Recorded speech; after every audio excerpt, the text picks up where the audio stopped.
सभी आंगनबाड़ी सेविका सहायिकामनी बहनों का हमारे आज के इस वीडियो में बहुत बहुत स्वागत है। तो देखिए बहनों, खबर क्या निकल कर आ रही है। भास्कर खास में ये आर्टिकल छपा हुआ है।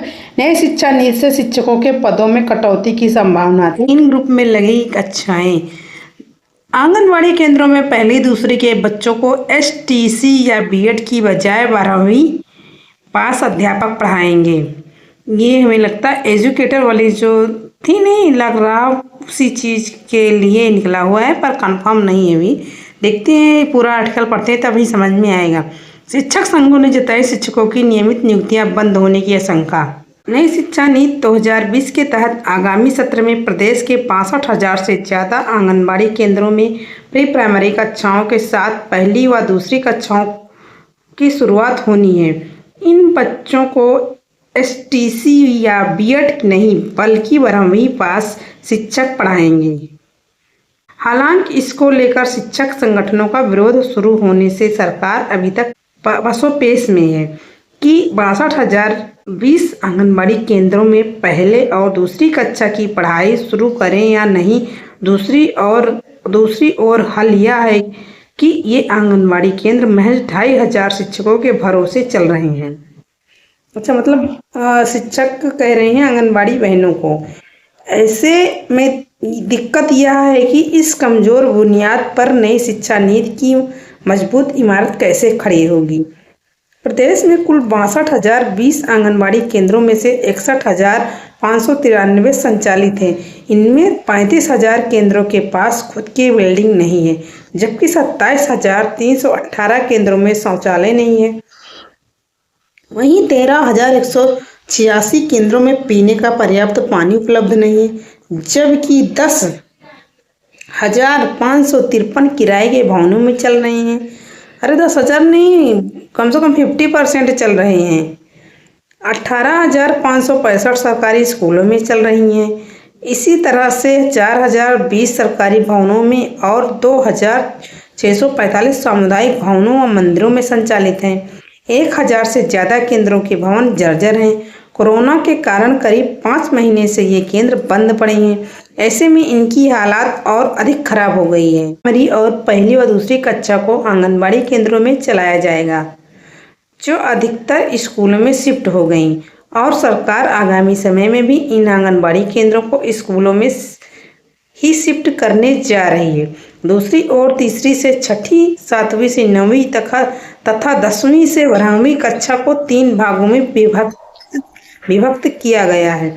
यानी अब प्राइमरी लेकर तीसरी से छठी तक का होगा, से सेकेंडरी लेवल में आएगा। राजस्थान शिक्षक संघ शेखावत के प्रदेश उपाध्यक्ष भंवर लाल काला के अनुसार राष्ट्रीय शिक्षा नीति 2020 लागू करने के क्रम में कक्षा पहली और दूसरी को विद्यालयों से अलग करके आंगनबाड़ी में स्थानांतरित करने से स्कूलों में अध्यापकों के हजारों पद समाप्त हो जाएंगे और अकुशल आंगनबाड़ी कार्मिकों का कार्यभार बढ़ेगा।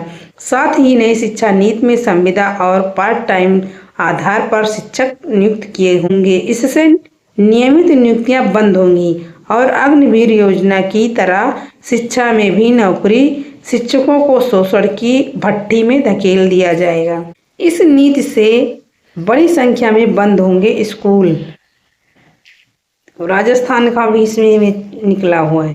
पंचायती राज शिक्षक व कर्मचारी संघ का संघर्ष समिति के प्रदेश संयोजक शंभू सिंह मेड़तिया के अनुसार स्कूल प्रबंध समिति को शिक्षक व कर्मचारी नियुक्त करने, वार्षिक वेतन वृद्धि स्वीकृत या अस्वीकृत करने, पदोन्नति देने या सेवा समाप्त करने का अधिकार होगा।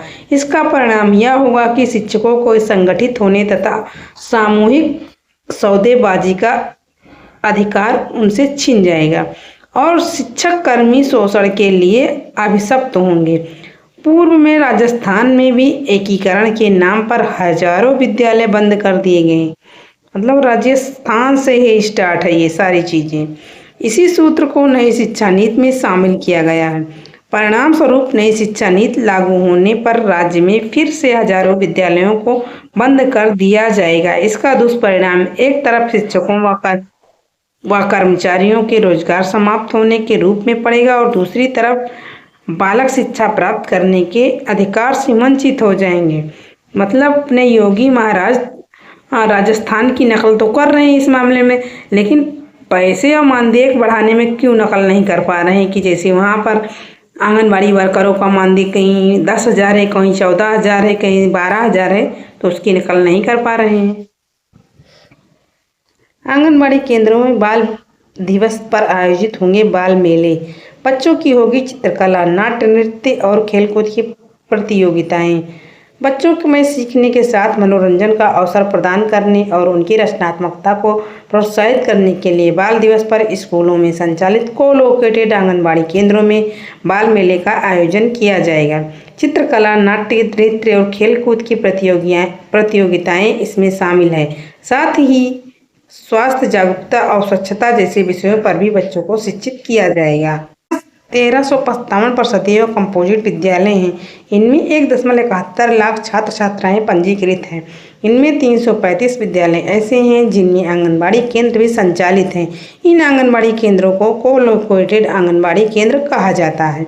को-लोकेटेड आंगनबाड़ी में पढ़ने वाले बच्चों में सीखने के साथ मनोरंजन का अवसर प्रदान करने के लिए शासन ने 14 नवंबर को बाल दिवस पर बाल मेला आयोजित करने के निर्देश दिए थे। मेले में बच्चों के साथ ही अभिभावक, आंगनबाड़ी कार्यकर्ता व शिक्षक भाग लेंगे।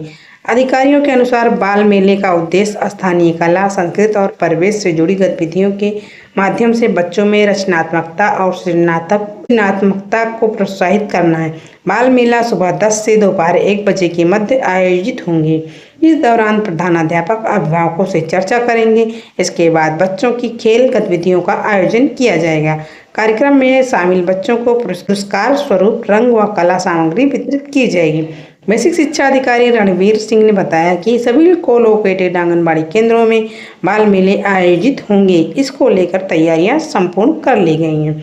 लेकिन हमारे यहाँ तो मेले जो हुए थे ये आंगनबाड़ी से रिलेटेड तो नहीं थे। वो तो हर बार की तरह उनके प्राइमरी के बच्चे और उच्च प्राथमिक विद्यालय के बच्चे उसी में मेला हुआ था और हमारे बच्चों को तो उसमें किसी ने कोई नृत्य जिक्र ही नहीं किया हमारे यहाँ तो। बस हाँ, हम लोग ये एक बच्चे स्टॉल लगाते हैं तो बच्चों को पैसे के लालच में स्टॉल लगाते हैं, तो उनकी खरीदारी करने के लिए भले गए थे ज़रूर कि कुछ पैसे बच्चों को पैसे भी मिल जाएं और हम सामान जो हम खरीदते हैं वो अपने बच्चों को खिलाए हैं। और कोई ऐसा सीन नहीं था कि टीचरों ने कुछ भी किया हो, हमारे बच्चे को कुछ पुरस्कार दिए हुए या कुछ खाने की चीज़ें दी हैं। क्या बहनों आपके यहाँ ऐसा हुआ कि टीचरों ने बच्चों को कुछ खाने के लिए दिया है या पुरस्कार स्वरूप कुछ दिया है? हमारे यहाँ तो ऐसा बिल्कुल भी नहीं है। थैंक यू, नमस्ते।